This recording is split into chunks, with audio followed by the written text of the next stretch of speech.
गुजरात में पहले चरण का मतदान आज सुबह 8 बजे से 89 सीटों के लिए होगी वोटिंग। चुनाव के लिए सुरक्षा के कड़े बंदोबस्त। पहले चरण में कच्छ, मोरबी, राजकोट, जामनगर, द्वारका, पोरबंदर समेत सूरत जैसे बड़े जिलों में वोट डाले जाएंगे।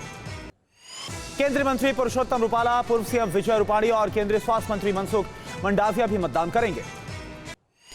89 सीटों पर 70 महिलाओं समेत 788 प्रत्याशी चुनावी मैदान में 2 करोड़ 39 लाख मतदाता करेंगे अपने मताधिकार का इस्तेमाल।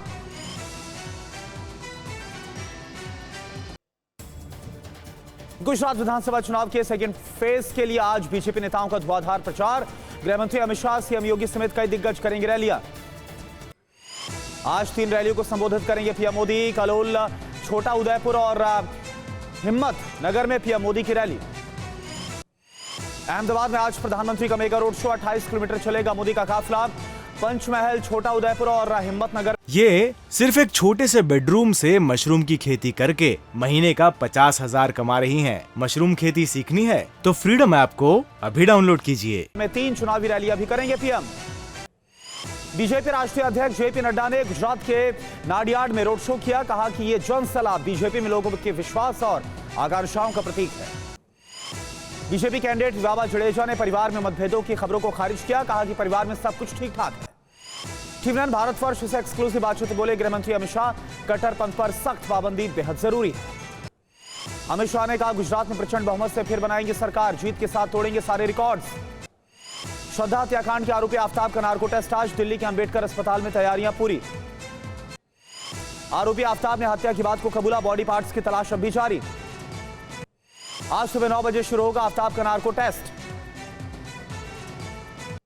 अंबेडकर अस्पताल के डॉक्टर्स और एफएसएल के एक्सपर्ट मिलकर करेंगे आफ्ताब का नार्को टेस्ट। टीवी9 भारतवर्ष के पास नार्को टेस्ट के दौरान आफ्ताब से पूछे जाने वाले सवालों की संभावित सोर्सेस के मुताबिक आफ्ताब से करीब 50 सवाल पूछे जा सकते हैं। श्रद्धा हत्याकांड की जांच के लिए दिल्ली पुलिस ने बनाई एसआईटी। छतरपुर, गुरुग्राम के जंगलों में सर्च ऑपरेशन। दिल्ली के सीएम अरविंद केजरीवाल ने कमला नगर मार्केट में किया रोड शो। कहा कि लोगों ने दिल्ली को कूड़ा दिया है, जनता ने हमें फूल अस्पतालों को ठीक करने का मौका दिया। टीवी9 भारतवर्ष से एक्सक्लूसिव बातचीत में बोले दिल्ली के डिप्टी सीएम मनीष सिसोदिया। कहा कि हम जो कहते हैं वो करके दिखाते हैं। शगुफे और जुमले छोड़ना बीजेपी का काम है। एमसीडी चुनाव प्रचार के दौरान ज्योतिरादित्य सिंधिया का केजरीवाल पर हमला। कहा कि वो प्रोपेगेंडा के पीछे पड़ते हैं, हम विकास के साथ चलते हैं। टीवी9 भारतवर्ष से बोले रक्षा मंत्री राजनाथ सिंह की। कहा मोदी हमारे सबसे बड़े नेता है, हर जगह लेंगे मोदी का नाम। बीजेपी सांसद रवि किशन का सीएम केजरीवाल पर निशाना। कहा वो भ्रष्टाचार पर क्या बोलेंगे, उनका एक मंत्री जेल में बैठकर मसाज करवा रहा है। दिल्ली के डिप्टी सीएम मनीष सिसोदिया का बीजेपी पर निशाना। कहा कि इस बार एमसीडी में जेब की सफाई नहीं बल्कि दिल्ली साफ रखने वाली सरकार बनेगी। मध्य प्रदेश के मुख्यमंत्री शिवराज सिंह चौहान का आम आदमी पार्टी पर निशाना। कहा कि केजरीवाल ने झूठा रूप दिखाकर लोगों को ठगा। पंजाब के संगरूर में प्रोटेस्ट कर रहे किसानों पर लाठीचार्ज। सीएम आवास पर प्रोटेस्ट कर रहे थे किसान। आज जयपुर में जन आक्रोश यात्रा की शुरुआत करेंगे बीजेपी अध्यक्ष जेपी नड्डा। 51 रथों को हरी झंडी दिखाकर रवाना करेंगे। दिल्ली के स्कूलों में नर्सरी दाखिलों के लिए आज से होगा रजिस्ट्रेशन। अभिभावकों को स्कूलों में भी फॉर्म भरने की सुविधा मिलेगी। केंद्रीय मंत्री गिरिराज सिंह ने ओवैसी को लेकर बड़ा बयान दिया। ओवैसी को बताया देश का दूसरा जिन्ना। दिल्ली के एम्स सर्वर हैक मामले में बड़ा एक्शन। 2 एनालिस्ट को किया गया सस्पेंड। कई अन्य कर्मचारी रडार पर। सोशल से हवाले से खबर। राजस्थान के जोधपुर से सामने आया सड़क हादसे का खौफनाक वीडियो। तेज रफ्तार की वजह से कार के चारों टायर फटे। हादसे में सवारियों की जान बाल बाल बची। अब आम आदमी के हाथ में भी होगा डिजिटल रुपये। आज आरबीआई कर रहा है रिटेल डिजिटल रुपए का लॉन्चिंग। आपसी लेन देन के लिए किया जा सकेगा इसका इस्तेमाल। एमपी के खंडवा में छेड़छाड़ की शिकायत दर्ज नहीं करने पर हिंदू संगठनों का धरना प्रदर्शन। प्रदर्शनकारियों ने हनुमान चालीसा का पाठ किया। कर्नाटक के बागलकोट में हैरान करने वाला मामला सामने आया। पेट दर्द के बाद अस्पताल पहुंचे मरीज के पेट से निकले 187 सिक्के। यूपी के अलीगढ़ में ठगी की शिकार हुए 100 थानेदार। ठगी करने वाले अंतर्राज्यीय गिरोह के 3 बदमाश गिरफ्तार। ओडिशा के पदमपुर सीट पर हो रहे उपचुनाव में केंद्रीय मंत्री धर्मेंद्र प्रधान ने किया चुनाव प्रचार। बीजेपी उम्मीदवार के लिए मांगे वोट। शिवपाल यादव मैनपुरी और इटावा के लोगों से अखिलेश को छोटे नेताजी कहकर बुलाने की अपील की। कहा कि सभी लोग अखिलेश को छोटे नेताजी कहकर पुकारें।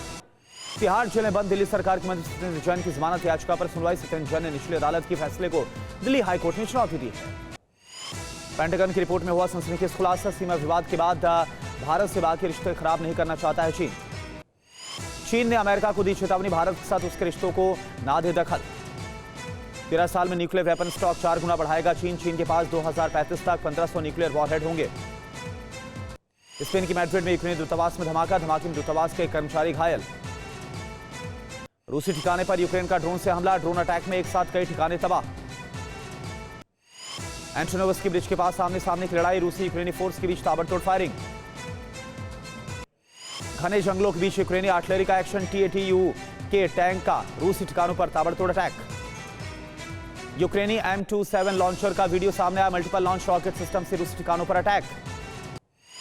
कोरियाई प्रायद्वीप में चीन रूस ने बढ़ाई न्यूक्लियर टेंशन, दक्षिण कोरिया के एयर डिफेंस में चीन रूस की बम्बर्स के घुसने का दावा। पैट्रियट मिसाइल पर रूस की नेटो देशों को डायरेक्ट वार्निंग, पैट्रियट भेजा तो करेंगे नेटो पर हमला। अमेरिका ने दिखाई B-2 न्यूक्लियर बॉम्बर्स की ताकत, मिसूरी बेस पर एक साथ दिखे कई B-2 न्यूक्लियर बॉम्बर्स। एंटोनोवस्की ब्रिज के पास यूक्रेनी सैनिकों ने रूसी ठिकाने पर ताबड़तोड़ फायरिंग की। रूसी विपक्षी नेता इलिया याशिन के खिलाफ देशद्रोह के गंभीर आरोप पर सुनवाई।